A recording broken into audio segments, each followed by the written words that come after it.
Goeiemôre vriende, dis vandag Dinsdag 20 Januarie 2026. Kom ons raak net so vir 'n wyle stil.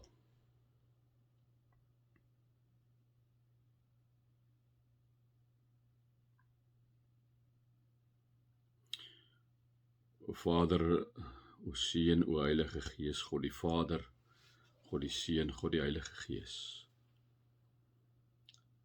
Here, baie dankie dat U in ons woon, by ons is, U vir ons lei, U vir ons bystaan elke dag.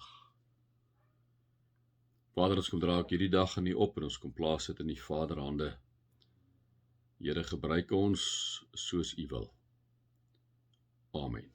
Vriende, mag daar vir julle genade en vrede en oorvloed wees, met julle God ken, Jesus ken en die Heilige Gees ken. Vriende, ja, ek gaan nou nie weer, ek het gister lekker weer amper 'n bietjie in detail met Kolossense gegaan. Kolossense is 'n absolute besonderse boek wat eintlik alles saamvat van wat dit beteken om 'n kind van die Here te wees, né? So ons het gister 'n bietjie stil gestaan, vriende, by die kinders, ons het 'n bietjie stil gestaan by werknemers, ons het 'n bietjie stil gestaan by werkgewers. Ons is nou besig om na die einde van Kolossense toe te beweeg. Ons is inderdaad nou in hoofstuk 4 van Kolossense, die laaste hoofstuk. En nou kom Paulus hierso op, vriende, en dan praat hy sommer 'n bietjie op nie oor gebed nie, maar hy sê bid. Hy sê volhard in die gebed. Wees daarby waaksaam en dankbaar en bid te gelykertyd ook vir ons. Kom ons staan net 'n bietjie daar weer stil. Volhard in gebed. Vriende, wanneer ek en jy daar iets in ons lewe is, waarmee ek en jy worstel, wanneer daar iets is waaroor jy bekommerd is, ons is miskien oor ons land bekommerd, jy is miskien oor jou huwelik bekommerd, jy is miskien oor 'n verhouding bekommerd, jy is in jou vriendekring bekommerd oor iets, né? Dan, vriende, daardie ding moet ons na God toe vat. Ons moet gedurig deur daardie saak voor God op sit, né? Vriende, ek weet nie hoekom nie, maar dit is hoe dit werk. Dit is hoe dit werk, dat jy na God toe moet gaan, by hom loop pleit, liewe vriende, vir hom loop sê, Here, ek kom volhard in gebed, Here, ek kom vertrou vir U, Here, ek kom vra vir U, moet tog nie talm nie, soos Dawid gister vir ons gesê het, eergister vir ons gesê het, in Psalm 40, né, Here, moet nie talm nie, né, waar hy sê, ek stel my vertroue in die Here, waar hy kom sê, maar Here, ek weet U is by my, Here, sal U asseblief voor my uitgaan, Here, ek sal U gehoorsaam wees. Here, laat U wil met my geskied hierdie jaar wat voor lê, né?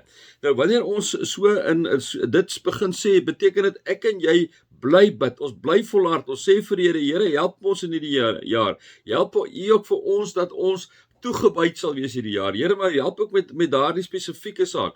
Volhard in die gebed, maar nie net op daai vlak nie, liewe vriende, ook in terme van as jy weet iemand is ver van die Here af.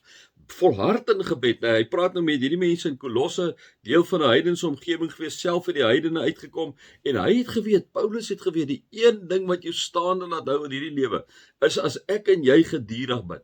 Daarom kom sê hy vir hulle, volhard in die gebed, né? Volhard in die gebed. Punt.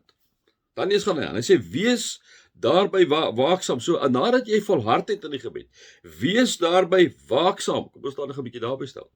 Waaroor moet jy waaksaam wees?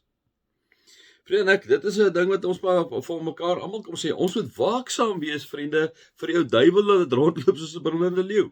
Ons moet waaksaam wees, vriende, met die tipe vriende wat ons omgaan. Ons moet waaksaam wees met die tipe materiaal wat ons omgaan. Ons moet waaksaam wees met die tipe goed wat ons kyk. Ek en jy moet waaksaam wees. Ons moet, liewe vriende, op die uitkyk wees. Ek en jy moet eintlik so, soos wat jy, as jy in 'n vyandige gebied is jy waaksaam, né? Jy kyk die hele tyd vir gevaar, né? So ek en jy moet ook baie mooi kyk daar in ons werksplek waar ons is.